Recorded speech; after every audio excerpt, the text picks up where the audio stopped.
At ito na guys ang aking fork na toasted. Ayan. Ayan. Nahiwa-hiwa na natin. So, dito. Para tayong may lechon. Thank you guys for watching. Have a nice day. Hi guys. Magluluto tayo ng dinner today.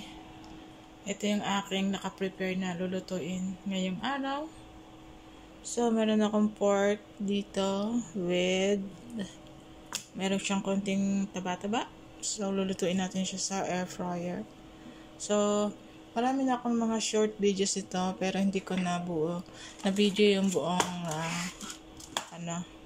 yung buong recipe. So, ito nga pala yung aking gagamitin. So, meron akong paminta. Meron tayong asin. 5 spices. Ito yung mga pinakang pampalasa natin. Tapos, meron akong oil. Oil dyan. Tapos, ito, lagayan ko siya ng oil mamaya. Kasi mamaya ibabrush natin siya sa Tapos, dito ko siya lulutuin sa aking air fryer. Tara, simulan na natin ang prepare. Una, papatuyuin natin siya. Bali, nahiluran ko na siya kanina. Tapos, eto, tusok-tusokin natin ang ating pork para malagyan ng lasa yung loob. Medyo makapal yung ating pork, so medyo agah-agahan na natin yung pagluto.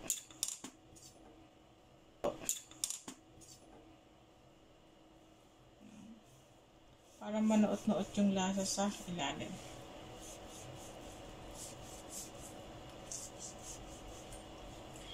Ibabalutin nga pala natin siya guys sa aluminum foil.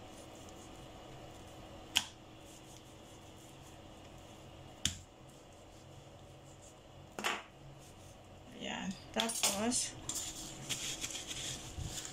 more ganon. Para manuot yung lasa sa loob.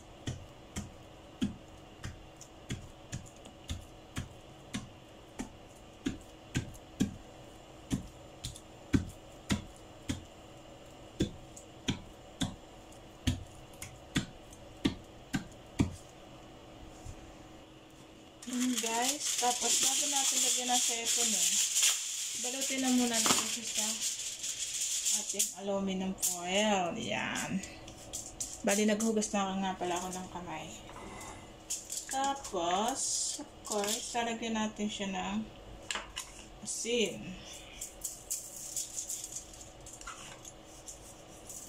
Asin. Paminta.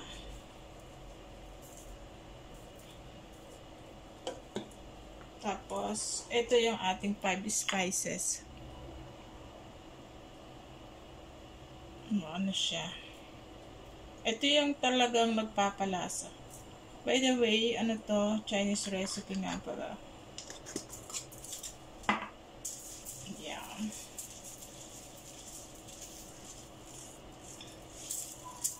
And then, itong kabila, medyo natin, tigas So, ang ilalagay niya, lagyan din natin siya dyan ng paminta.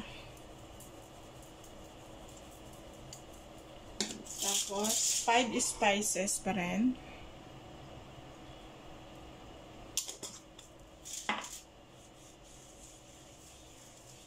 Yan.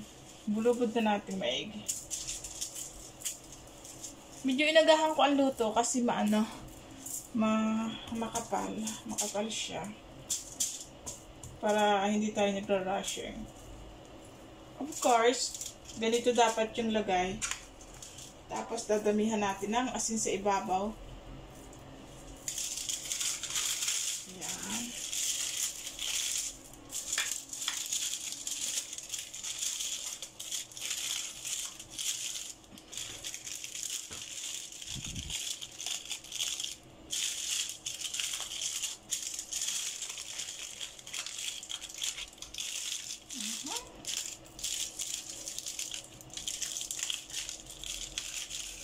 i-ano natin yung foil natin. Kasi mamaya, lalabas yung mga oil para hindi mangalap.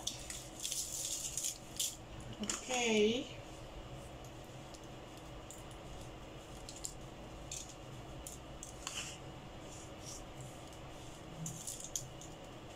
Ayan.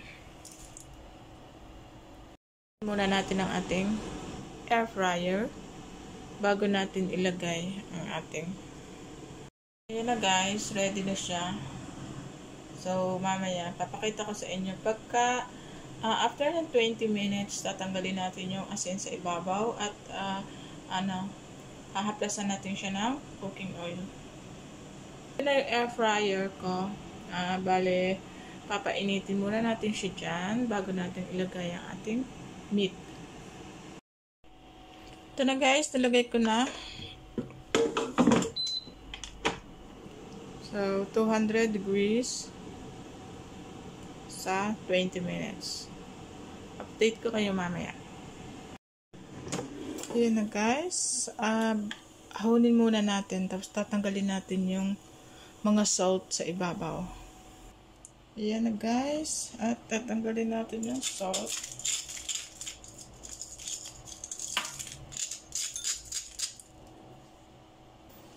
Ayan na. Then, after natin matanggal yung asin sa ibabaw, hahaplasyan natin siya ng cooking oil. Para shiny siya mamaya. Para tayong naglilitsyon. Yeah. Kaya nga, pork diba? Pork toasted. Yeah. Then, ibabalik ulit natin siya sa ating air fryer. Ayan, diretso. Hanggang mag-golden brown. Ayan na guys, i-check natin ang ating barbecue. Oh. Ayan, medyo makapal siya. So, tagal-tagalan natin. But almost done na siya. Ayan. Meron na tayong pan-dinner. At ito na guys ang aking fork na toasted. Ayan. Ayan. Nahiwa-hiwa na natin.